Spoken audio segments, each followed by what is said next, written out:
저는 오늘 이 성령님과의 참된 동행이라고 하는 제목으로 하나님의 말씀을 전하기를 소망합니다. 전할 때 귀 있는 자는 주님의 성령께서 주시는 큰 은혜의 시간이 되기를 소망합니다. 아멘. 여러분, 우리가 이 동행이라는 것을 생각해 볼 때요, 이 동행의 낱말의 뜻은요, 뜻이 같은 사람이 같은 길을 간다라는 것입니다. 그렇다면 우리가 하나님과의 동행을 한번 생각해 본다면 그 뜻이 무엇일까요? 하나님의 뜻을 따라 하나님의 길을 가는 것, 그것이 하나님의 동행이겠죠. 그런데 여러분, 우리가 구약 성경에 동행하면 빠질 수 없는 한 사람이 있습니다. 누구죠? 하나님과 300년을 동행했던 에녹입니다. 에녹은 무드셀라를 낳은 후 하나님과 300년을 동행했습니다. 그리고 하나님께서 이 에녹을 얼마나 사랑하셨으면 죽음을 보지 않고 그를 옮기셨다라고 기록하고 있습니다. 그렇다면 여러분, 이 시간 우리 잠깐이지만 눈을 감고 하나님과 동행했던 에녹의 모습을 한번 상상해 보았으면 좋겠습니다. 해가 쨍쨍한 아침입니다. 아침이 밝았습니다. 에녹이 주님을 이렇게 찾아갑니다. 주님, 아침이 옵니다. 근데 긴밤 안녕하셨는지요? 요즘 폭염이라 참 덥기는 하지만 그래도 모기가 없어서 참 그거 하나는 좋습니다. 물론 주님은 주무시지도 않으시지만 제가 어린이부 전도사니까 말씀을 좀 이렇게 한번 상상해 볼 수 있는 건 아니겠습니까?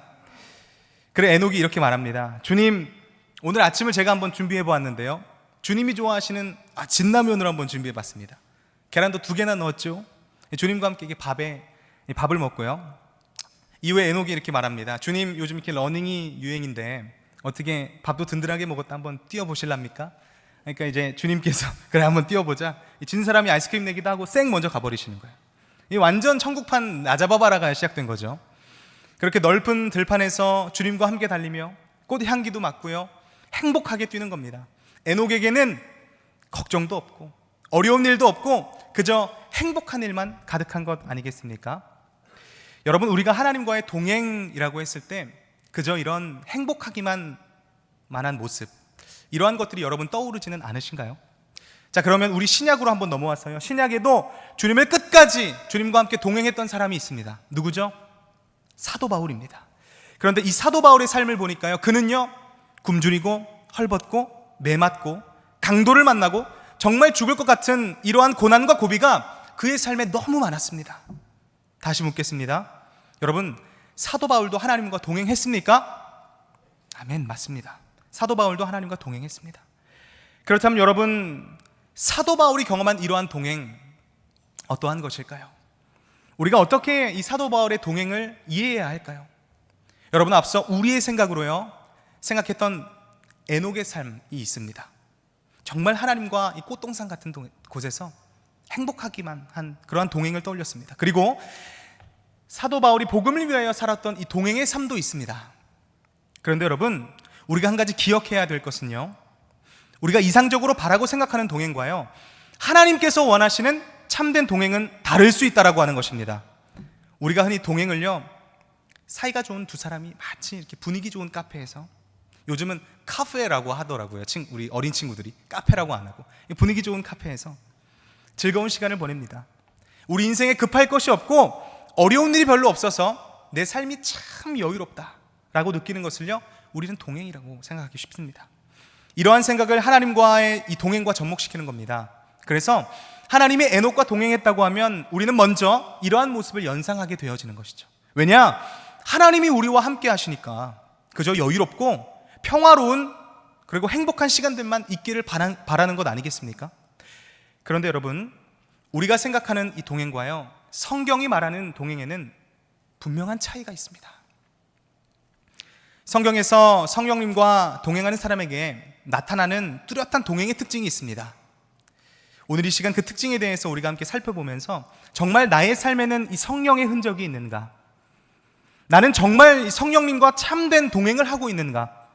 나의 신앙을 점검하며 돌아보는 은혜가 여러분에게 있기를 축복합니다. 본격적인 말씀을 전하기 전에 제가 한 가지 여러분께 여쭙겠습니다. 여러분, 정말 이 신앙의 여정 속에 성령님과 동행하는 삶을 살고 계십니까? 살고 계십니까? 아멘. 감사합니다. 아멘으로 화답하신 분들에게는요, 반드시 2가지 공통적인 특징이 나타날 것입니다. 예수님께서 요한복음 16장 8절에 이런 말씀하셨어요. 성령이 우리에게 오시면 그 성령이 죄에 대하여, 의에 대하여, 심판에 대하여 책망하신다고 말씀하셨습니다. 여러분, 우리가 만약 성령님과 동행하는 삶을 살고 있다면 우리 가운데 먼저 나타나는 특징이 있는데, 그것이 죄를 멀리하려고 애쓰는 모습이라고 하는 것입니다. 왜 그럴까요? 성령님이 오시면 그 성령이 우리에게 이 죄에 대하여 말씀하시기 때문에 우리가 죄에 대하여 반응한다라는 겁니다. 그렇기 때문에 우리가 성령으로 거듭날 때 이 죄를 회개하는 경험, 여러분 우리 다 있으시지 않으십니까?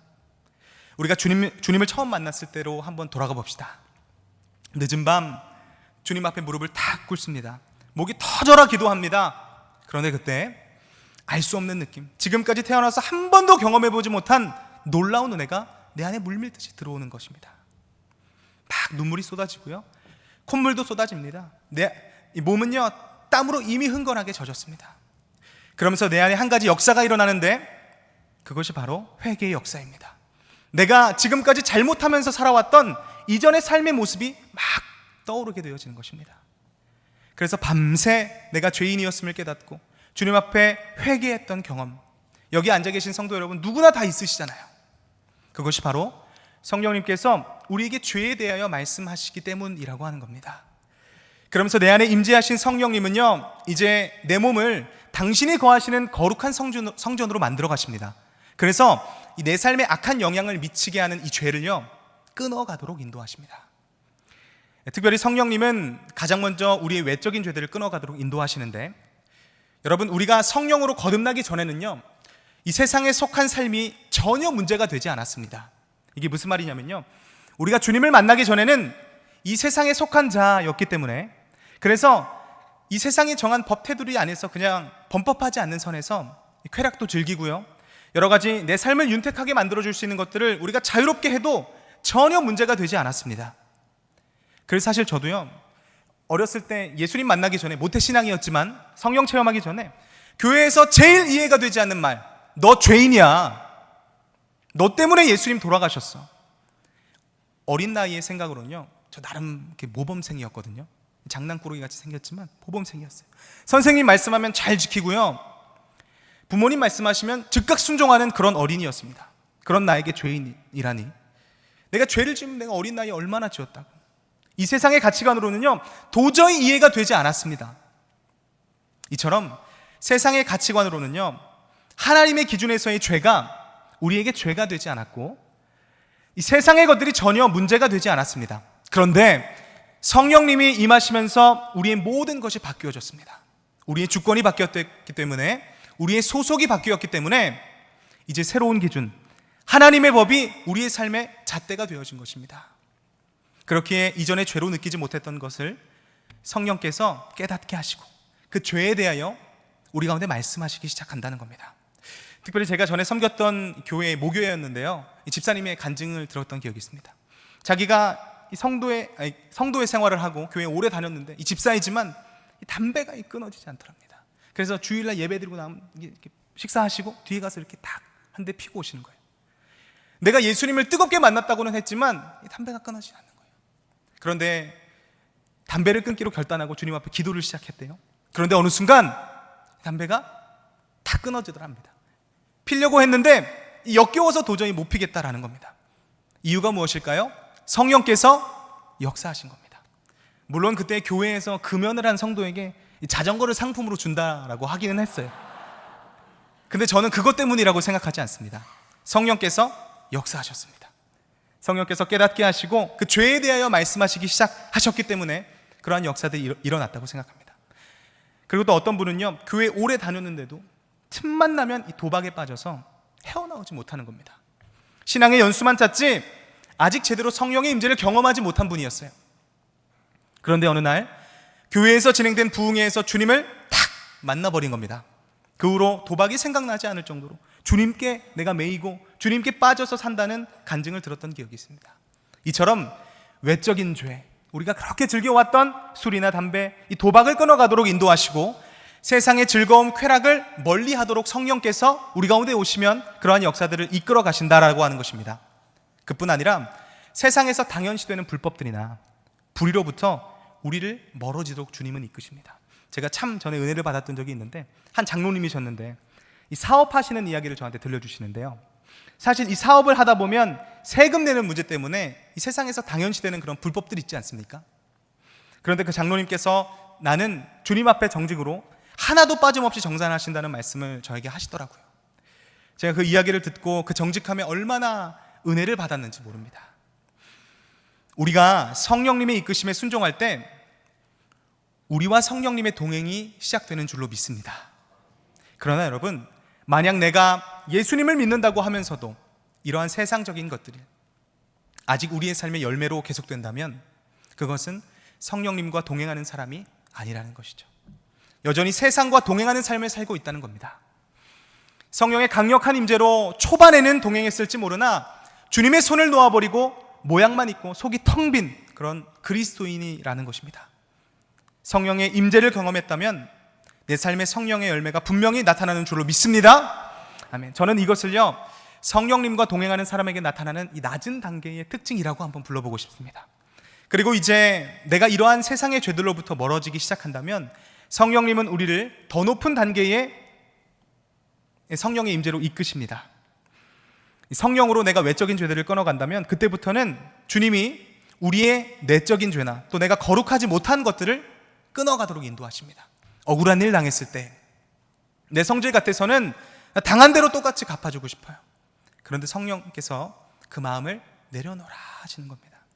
나에게 상처를 준 사람, 이 미움과 분노가 내 안에서 멈출 수 없고 자다가 그 사람만 생각하면 이 피가 거꾸로 솟는 것 같은 그런 느낌. 그런데 성령께서 그러한 사람을 용서하라고 말씀해 주신다는 겁니다. 우리의 삶에 음란한 것을 버리도록 육체의 소욕, 안목의 정욕, 시기, 질투, 다툼, 탐심, 거짓, 분쟁과 같은 육체적인 것들을 버리도록 인도하신다는 겁니다. 그런데 이때 우리가 참 힘들고 어렵습니다. 신앙의 선배님들, 내 감정, 내 뜻을 내려놓고 성령님의 뜻을 따라 순종하는 것 정말 어려우셨죠? 우리는 그러한 삶을 살아왔습니다. 그러나 그럼에도 불구하고 성령의 뜻을 따라 순종할 때 성령님과의 더 깊은 동행이 이루어지게 되는 줄로 믿습니다.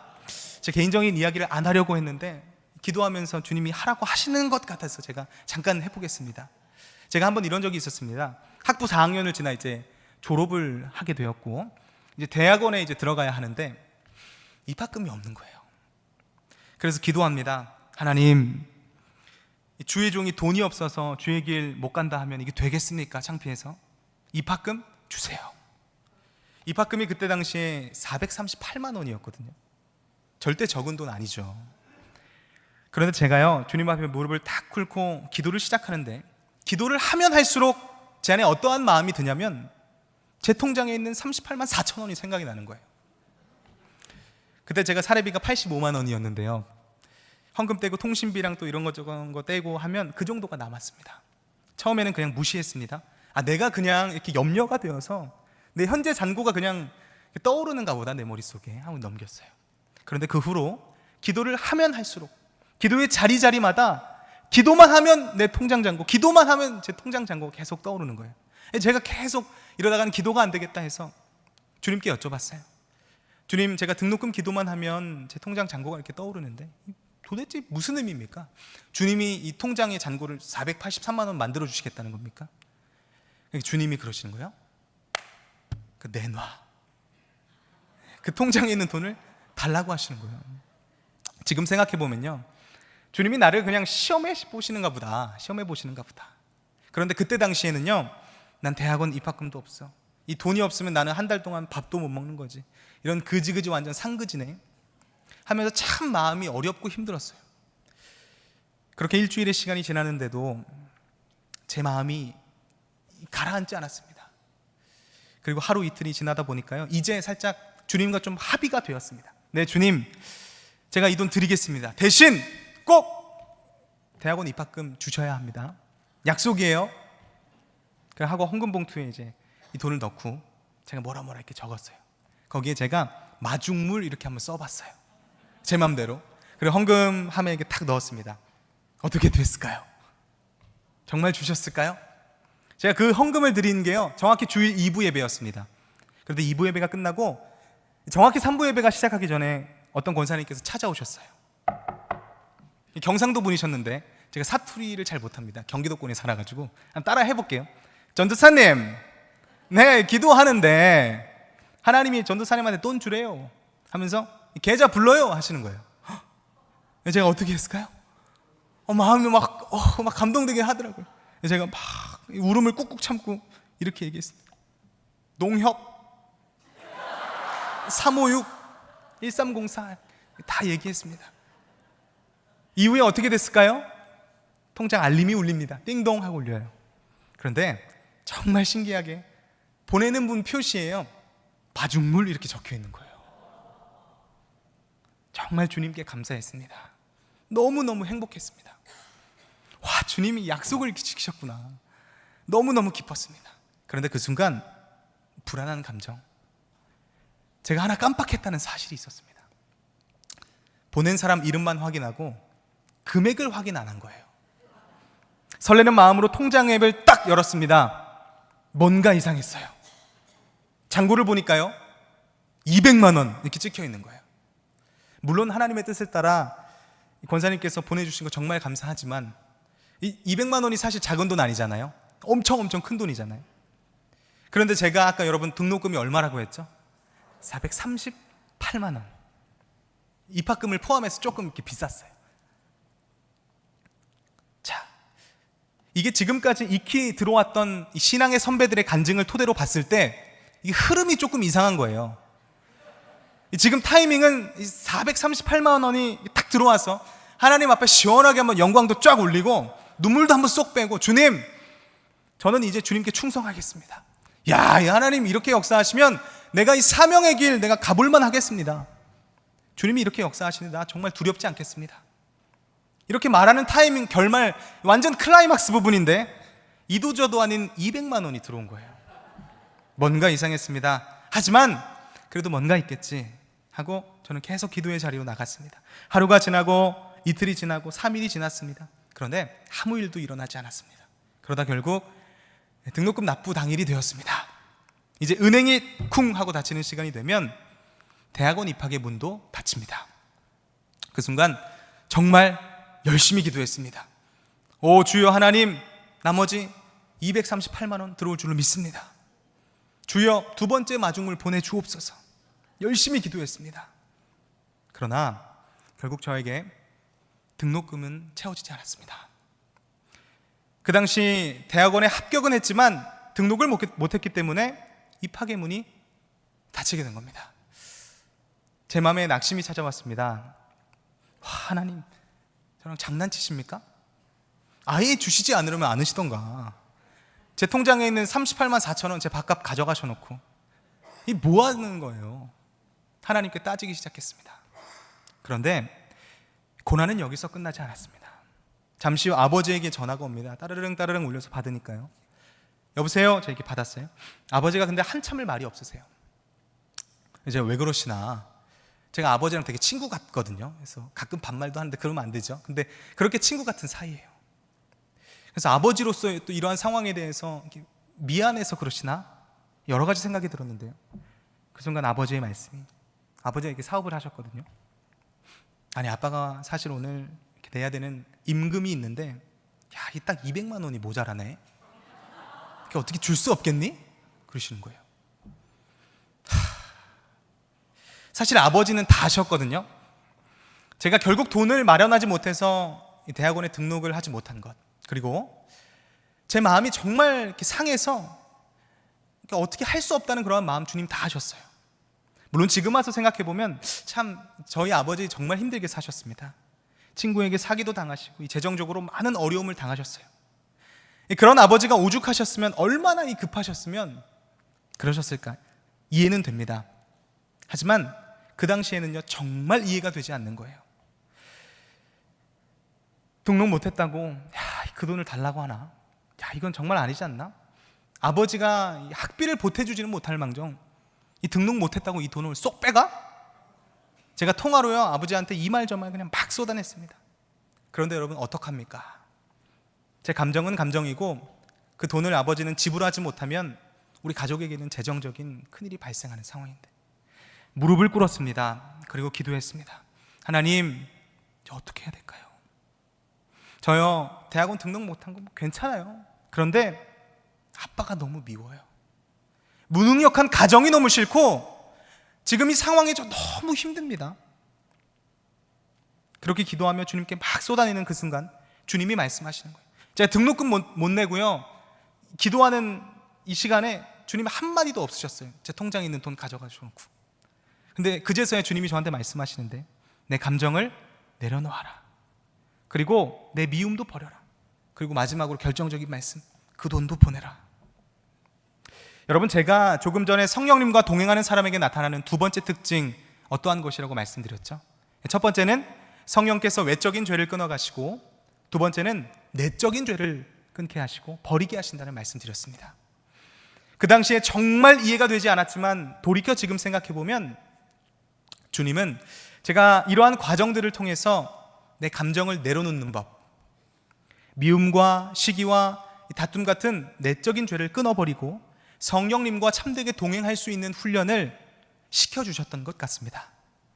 흔하게 들려지는 간증처럼 좋은 결말은 아니었지만 저는 이 과정을 통해서 정말 많은 것을 배웠습니다. 다 말씀드리기 어려운 세세한 부분들이 있지만은요, 그 이후로 우리 가정 예배를 주님이 막 이렇게 세워주셔서 하나님을 찬양하는 온전한 가정이 되어지기도 하고요.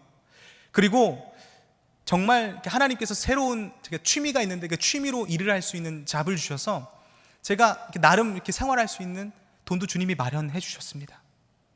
그 후에 저는 다음에 대학원을 이렇게 등록도 하게 되었고, 이후로 3년간 모든 학비를 주님이 책임져 주셨습니다. 그리고 얼마큼 넉넉하게 이걸 채워주셨냐면 제가 돈이 남는 거예요, 많이. 그래서 페루에 있는 이 선교지에 보내기도 했습니다. 흐름상 이제 설교를 좀 여기서 끝내야 될 것 같은데 마지막이 남았습니다. 자, 우리 첫 번째 무엇이었죠? 성령님이 내 안에 동행하실 때 첫 번째 나타나는 특징, 외적인 죄를 끊어가시고, 두 번째는 내적인 죄들, 또 우리 안에 있는 이런 감정들, 그런 것들을 버려버리게 하신다는 것. 세 번째입니다. 이렇게 성령님의 이끄심에 순종하며 살아간다면 성령님은요, 이제 가장 높은 동행의 단계로 우리를 이끌어 가십니다. 그 마지막 단계는 하나님의 성품을 담는 단계입니다. 그 단계가 무엇이냐면요, 죄를 넘어서 악을 선으로 갚는 단계입니다. 여러분, 예수님께서 십자가에 못 박히셨을 때요, 자기를 못 박은 사람들에게 어떻게 하셨습니까? 오히려 예수님은 그들을 기꺼이 용서해 주셨습니다. 누가복음 23장 34절 말씀인데 우리 같이 한 목소리로 한번 읽어주시면 좋겠어요. 시작! 예수께서 이르시되 저들을 사하여 주옵소서, 자기들이 하는 것을 알지 못함이니이다 하시더라. 아멘. 아멘. 감사합니다. 이것이 하나님의 성품인 것입니다. 악을 선으로 갚으시는 하나님의 성품입니다. 여러분, 스데반 집사도 이렇게 하지 않았습니까? 자기를 돌로 쳐 죽이는 사람들을 향해 이 비난과 저주가 아니라 하나님께 용서를 구했습니다. 이것이 바로 하나님의 성품입니다. 성령의 9가지 열매가 삶에서 맺어지는 그러한 삶이죠. 그래서 우리가 하나님과 친밀하게 동행하는 삶을 살고 있다면 성령님이 우리를 하나님의 성품을 담는 단계까지 이끌어 가시는 줄로 믿습니다. 그런데 여기는 이유가 하나 있습니다. 그것은 자식이 아비를 닮듯 우리가 하나님의 자녀로 하나님을 닮기 원하시기 때문에 주님이 하나님을 닮는 그러한 성품으로 우리를 이끌어가게 되어진다라는 겁니다. 그래서 우리가 성령님과 동행하면 할수록 하나님을 닮게 되는 것입니다. 여러분, 이러한 것들이 성령님과 동행하는 사람에게 나타나는 특징입니다. 말씀을 정리합니다. 오늘 우리는 성령님과 동행하는 낮은 단계의 이 동행에서는요, 외적인 죄들을 내려놓는 특징을 살펴봤습니다. 그리고 더 깊은 동행의 단계가 될 때는 내부적인 죄나 거룩하지 못한 것들을 내려놓고 버리는 삶을 우리는 살아갑니다. 그리고 마지막으로 성령님과 이 동행이 더 친밀해질 때는 우리를 통해서 하나님의 성품이 나타나기 시작한다는 것도 배웠습니다. 사실 이 성령님과의 이 동행을요, 단계로 나눌 수는 없어요. 하지만 오늘 말씀에 좀 근거해서 말씀을 살펴보면서 성도가 이 땅에 살면서 그리스도의 장성한 분량에 이르는 중 오늘 나의 신앙의 위치는 어디인가, 자리는 어디인가 한번 살펴보는 시간을 가졌습니다. 사랑하는 성도 여러분, 지금 현재 나의 신앙의 자리는 어디십니까? 우리는 이 땅에 살면서 육체의 소욕을 선택할 수도 있습니다. 그리고 세상의 것들을 선택할 수 있는 자유의지도 있습니다. 그러나 여러분, 우리가 그리스도인이라면, 오늘 이 자리에 앉아 있다면 내 안에 오신 성령의 뜻에 순종해야 하지 않을까요? 오늘 모여 예배하는 우리는 성령님을 선택해야 되는 줄로 믿습니다. 우리가 성령의 뜻에 순종하며 나아갈 때 성령님과의 참된 동행이 시작되어지는 줄로 믿습니다. 오늘 그 은혜가 저와 여러분에게 있기를 축복하며 기도하겠습니다.